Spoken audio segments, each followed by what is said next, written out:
नमस्कार। आज दो विषयों पर बात करनी थी। एक तो यूजीसी का जो एंटी डिस्क्रिमिनेशन रूल्स है जिसे वापस ले लिया गया, और जिसको लेकर समाज के जो निचले सतह पे एक मर्मरिंग है। ऐसा लग रहा है कि सरकार ने जो समाज का जो जातीय ताना बाना था उसको एक तरह से फिर से उसको छेड़ दिया है।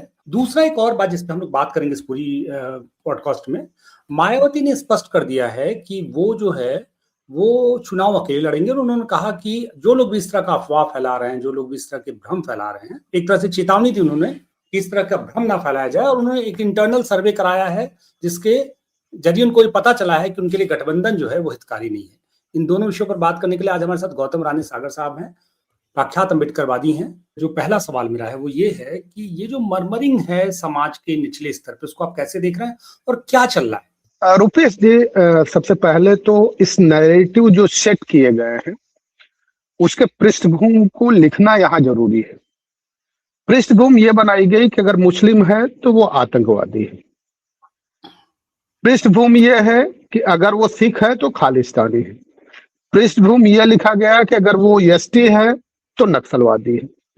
पृष्ठभूमि ये लिखी गई कि अगर वो शेड्यूल कास्ट है तो आरक्षणवादी है। पृष्ठभूमि ये लिखी गई कि अगर वो ओबीसी है तो वो जातिवादी है। पृष्ठभूमि ये भी लिखी गई कि अगर वो बनिया है तो पूंजीवादी है। पृष्ठभूमि उससे आगे लिखी गई कि अगर वो क्षत्रिय है तो सामंतवादी है। जो सबसे ज्यादा जिसको ये है उसे ये गर्व होता है, कहता है कि मुझे गर्व है, मेरे ऊपर, मैं विद्वान हूं और विद्वता का सारा ठिकरा लिए रहता है। उसकी पहचान ब्राह्मणवादी की नहीं, उसकी पहचान राष्ट्रवादी की है। ये जो नैरेटिव है इतना खतरनाक नैरेटिव है, आप उसको समझिए कि सभी को एक जगह ढाल दिया गया और खुद को सबका सम्राट घोषित करने की कोशिश की गई। अब यूजीसी का प्रकरण जो आता है, सबसे बड़ी जो साजिश की गई है यूजीसी के, वो साजिश हम आपको बता रहे हैं कि साजिश होती कैसे है वो समझने की जरूरत है। मैं थोड़ा यूजीसी रूल्स की तरफ आपको लेके जाना चाहूंगा, उस पर थोड़ा अपने विचार रखें कि उसको लेके क्या मर्मरिंग है एक्चुअली में समाज के उस स्तर पे जहां पे शायद बहुत से लोगों की निगाहें नहीं जा रही। हाँ, इसको अब आपको समझने की जरूरत है। अगर आप डीप एक एनालिसिस में जाइए और जियो पॉलिटिक्स को भी आज अपने डिबेट का एक मुद्दा बनाइए, बहुत डीप जाने की जरूरत नहीं है। वो एक ऐसा दौर था जब पूरी केंद्र की सरकार घिरी हुई थी, उसके मुखिया घिरे हुए थे और जियो पॉलिटिक्स को कंट्रोल करने वाले 3-4 लोग बड़े आराम से घिरे थे। कि सेंट्रल गवर्नमेंट में आप जानते हैं जियो पॉलिटिक्स को जो कंट्रोल करने वाले लोग हैं वो 3 लोग हैं, अश्विनी वैष्णव जी, हरदीप पुरी जी और सुब्रमण्यम जयशंकर जी। तो उसमें हरदीप पुरी जी भी आ चुके थे बड़े पैमाने पर, और सबको पता था कि गवर्नमेंट आज नहीं कल घिरेगी और इस ऐसी स्थिति में गवर्नमेंट को ट्रंप के सारी शर्तें मान करके एक समझौता करना पड़ेगा। समझौता भी क्या, ट्रंप की सारी बात माननी पड़ेगी। ये गवर्नमेंट को एहसास होने लग गया था और इस एहसास से बचने के लिए गवर्नमेंट ने पहले ही साजिश की कि अगर इस तरह से होगा तो किसान आंदोलन बड़े पैमाने पे पूरे देश में फैल जाएगा। तो उस किसान आंदोलन को दूसरी जगह डाइवर्ट कैसे किया जाए, इसलिए यूजीसी लाया गया था। ये गवर्नमेंट ऑफ इंडिया की साजिश है। अब अगर ये देखा जाए कि गवर्नमेंट ऑफ इंडिया ने ये साजिश की माइंड डाइवर्ट करने के लिए, माइंड गेम खेला, तो अगर जो रूल बनाए गए थे तो रूल में गड़बड़ियां क्या थी, अगर ये देखा जाए तो आप पाएंगे कि रूल में कोई गड़बड़ी थी ही नहीं। जो कमेटी बननी थी, इक्विटी कमेटी जो बननी थी, उस इक्विटी कमेटी का चेयरमैन जानते हैं कौन होता है?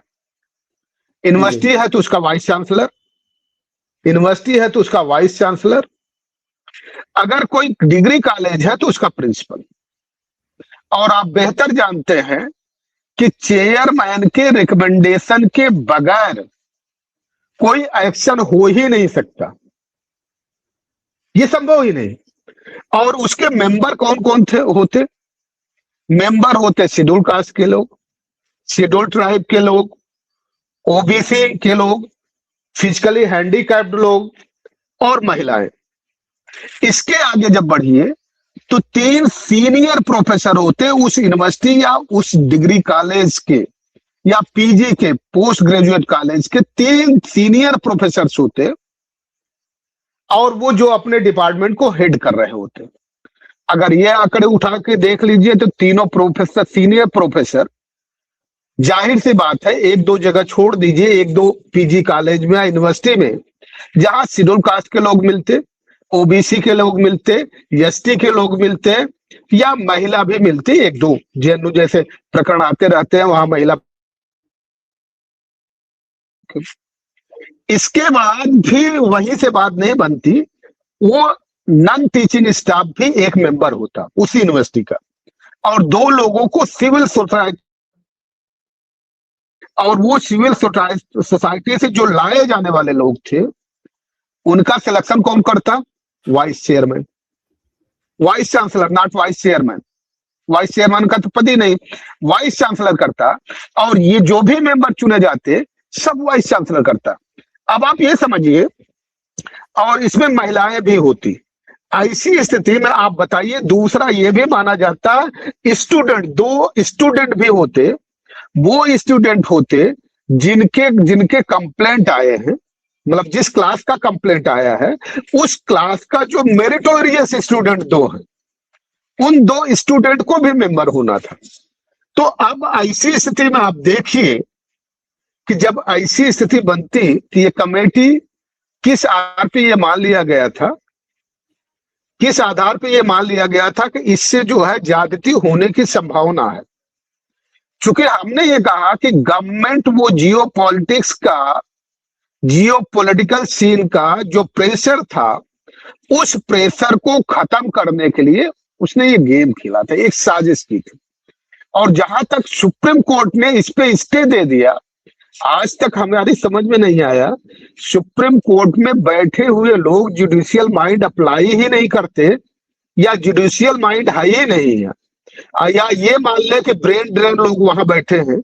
अगर ऐसा हो तो मुझे लगता है कि सुप्रीम कोर्ट तो फिर बहुत ही गलत हाथों में चला गया है, क्योंकि आप ये जानिए कि अपराध सोचने पे कोई दंड देने का प्रोविजन है ही नहीं।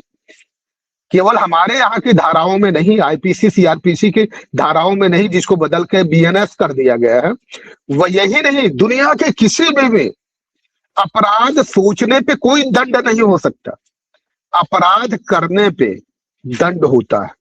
लेकिन ये सुप्रीम कोर्ट में बैठे हुए लोगों ने ये मान लिया अपराध हो गया।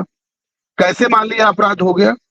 क्योंकि उनको पता है कि जैसा हमने बताया, अच्युतानंद दास का आपको प्रकरण बताया कि अगर इस कमेटी में शेड्यूल कास्ट के लोग, शेड्यूल ट्राइब के लोग, ओबीसी के लोग, महिला, फिजिकली हैंडीकैप्ड लोग अगर इसमें शामिल हो गए तो वो शायद वाइस चांसलर के में हाँ नहीं मिला पाएंगे, कार्रवाई कुछ नहीं होगी। लेकिन उस कमेटी की फाइंडिंग जो आएगी, घटना की फाइंडिंग आएगी, वो फाइंडिंग सब अपने अपने तरीके से लिखेंगे। तो हो सकता है वाइस चांसलर जिनको दंडित करना चाहता हो या दंडित ना भी करना चाहता हो, उसकी मर्जी, होता कुछ नहीं, करेक्शन कुछ नहीं होता, लेकिन वो डिसेंट नोट उसके इमेज पे प्रश्न चिन्ह खड़ा करता, केवल प्रश्न चिन्ह खड़ा करता, बाकी कुछ नहीं होता। बिल्कुल बिल्कुल ठीक बात कह रहे हैं जी। मैं इसको समराइज कर रहा हूं। ऐसी स्थिति में अगर ये सारी साजिश की गई और इसको विरोध का बड़ा प्रकरण किया गया है तो लंबी साजिश थी। और सारा अगर ये कहे कि सुप्रीम कोर्ट और गवर्नमेंट की मिली भगत थी, और आपने देखा होगा कि सॉलिसिटर जनरल तुषार मेहता ने ये कहा कि ये जो पास हो गया हम लोगों ने ठीक से नहीं देखा। तो अब आप ये बताइए फिर बैठे किस लिए हो भाई? गवर्नमेंट में कैबिनेट सेक्रेटरी बैठा है, कैबिनेट के तमाम लोग बैठे हैं, वो बिल पास हो जा रहा है, तुम आखिर बैठे किस लिए हो? क्या वहां नशे के हालत में बैठते हैं? तो ये जो साजिश है, इस साजिश को समझने की जरूरत है। एक बात और है कि जो विरोध का स्वर उभरा है, अभी तक जो हिंदू मुस्लिम यहाँ करने की कोशिश की गई थी, उस हिंदू मुस्लिम में काफी सफलता भी किसी दल विशेष को मिली थी। अब उसने यह बता दिया कि वाकई शेड्यूल कास्ट का दुश्मन मुसलमान नहीं है, एससी का दुश्मन मुसलमान नहीं है, शेड्यूल ट्राइब का दुश्मन मुसलमान नहीं है, ओबीसी का दुश्मन मुसलमान नहीं है, बल्कि ये लोग हैं जो हमारे अधिकारों को पूरी तरह से छीनना चाहते हैं और हमारी आवाज भी बुलंद नहीं होने देना चाहते हैं। वही लाइन है ना कि उसी का शहर, वही मुद्दई, वही मुंसिफ, हमें यकीन है हमारा गुनाह निकलेगा। तो हमारा गुनाह निकाल दिया गया। अभी प्रधानमंत्री कार्यालय के जो स्टेट मिनिस्टर हैं जितेंद्र सिंह जी ने पार्लियामेंट में जब एक क्वेश्चन किया गया कि और एग्जाम को छोड़ दीजिए और जो पोस्ट है उसको छोड़ देते हैं, केवल अभी यूपीएससी के जरिए जो 3 प्रमुख पोस्ट भरे जाते हैं, आईएएस, आईपीएस और आईएफएस, उनकी आज की स्थिति क्या है?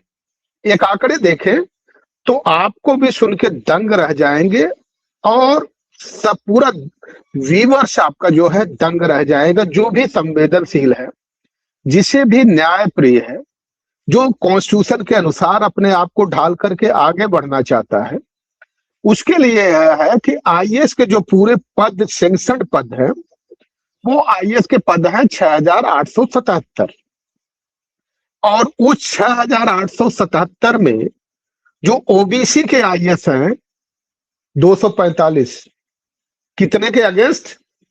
1891 होना चाहिए था ओबीसी को एज पर उनके रिजर्वेशन का जो रेशियो निर्धारित किया गया है 27.5% के हिसाब से होना कितना चाहिए? 1891 है कितने? 245।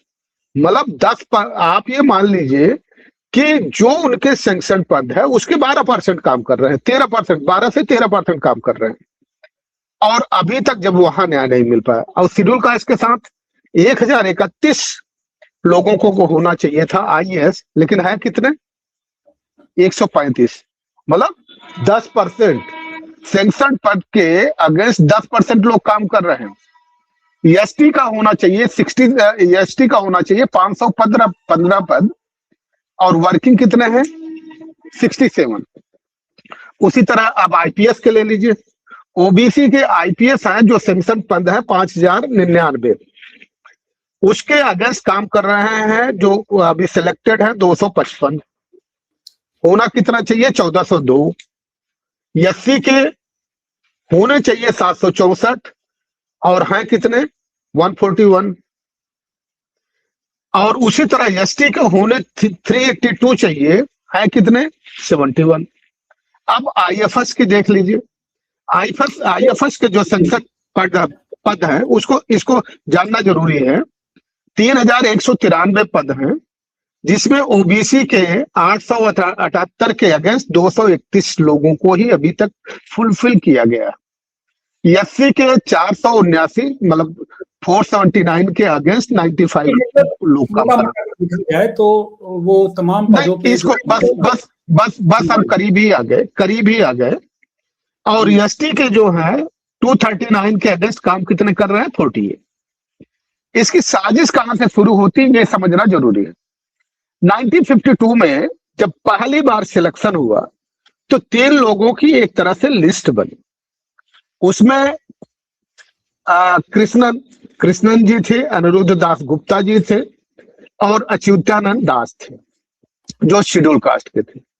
अब आप ये देखिए कि मैं उसको पूरा बाइफरकेट नहीं करने जा रहा हूं, सिर्फ इतना बताने जा रहा हूं कि इनको जो रिटर्न अप टू रिटर्न तक जो नंबर मिले, अच्युतानंद जी को अप टू रिटर्न नंबर मिले 619 नंबर उनको मिला। कृष्णन को मिला 602 और अनिरुद्ध दास को 494। मतलब वो आदमी बिल्कुल करीब बॉर्डर लाइन पे थे, बमुश्किल उनको क्वालिफाई कराया गया।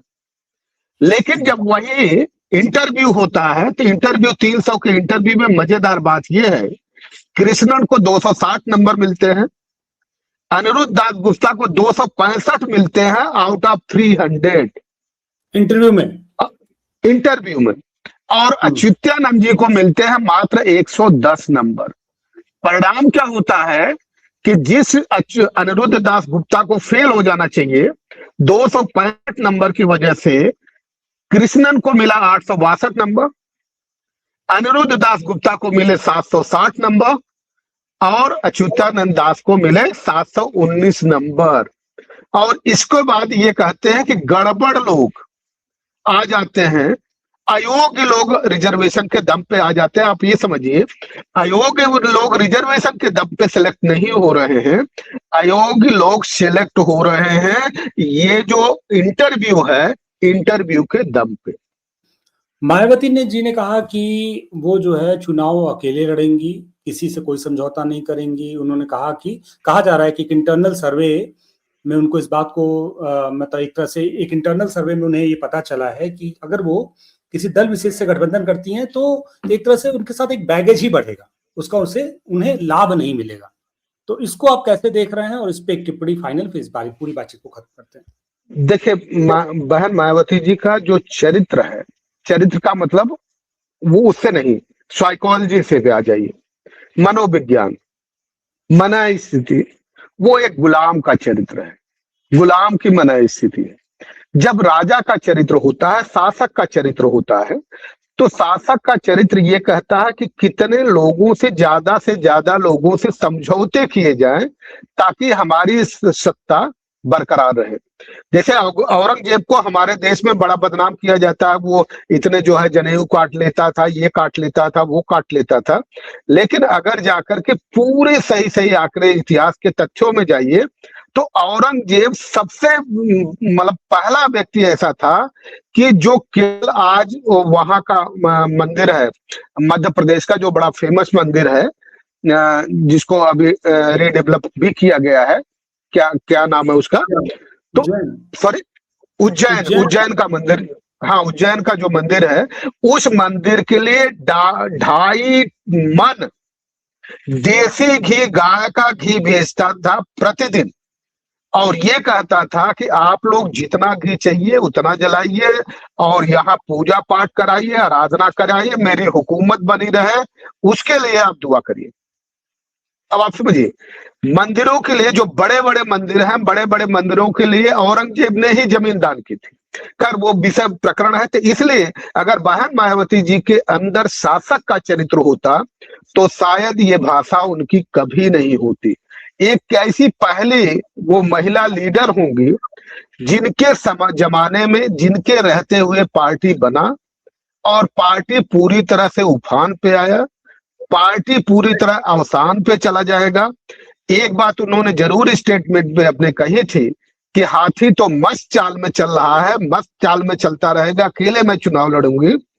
तो इसमें कोई दो राय नहीं कि हाथी मस्त चाल में नहीं चल रहा, मतवाले चाल में चल रहा है, मदहोश चाल में चल रहा है, जो अपनी ही सेनाओं को रोकता हुआ आगे बढ़ रहा है और दूसरे की तारीफ कर रहा है। तो आपने देखा होगा जितने हमारे यहाँ युद्ध हुए, जो हाथियों से चलने वाले जितने भी राजा थे, सारे राजा का पतन हो गया। तो मुझे लगता है कि बहन जी का भी शायद वही दिन आने वाला है और भाषा भी वही बता रही है। बिल्कुल, आपने बहुत महत्वपूर्ण विचार रखे और अब इस पूरी बातचीत को खत्म करते हैं। अगली बार फिर हम लोग किसी विषय पर इसी तरह से बात गौतम रानी सागर साहब से करेंगे। आपने हमें ज्वाइन किया, आपका बहुत बहुत धन्यवाद। Thank you, so kind of you, आपका और आपके व्यूअर्स का।